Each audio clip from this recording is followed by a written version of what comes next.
Hello everyone. Okay, and so in today's video, guys, I'll be showing you how to buy an USDT on MetaMask in just a few steps. Okay, so let's get started.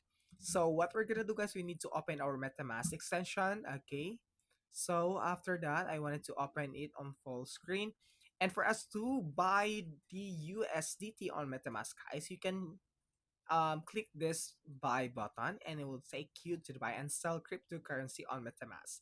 So have to wait. So as you can see here, guys, we are in the buy section. So we can select the region or where are we located. So I am located in the Philippines and also the currency.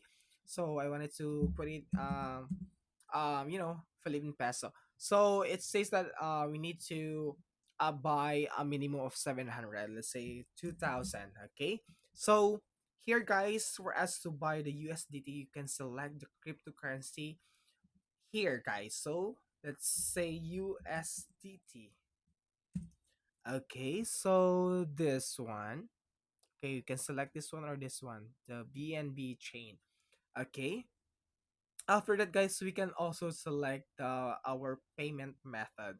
So you will see here a bunch of options, so it's up to you to what payment method that you are going to select. So after that, guys, we can click this one, connect MetaMask or confirm our buy. Okay, so that's it, guys. So I hope you enjoy and learn from these quick tutorials, and please don't forget to like and subscribe for more quick tutorials on MetaMask. Thank you.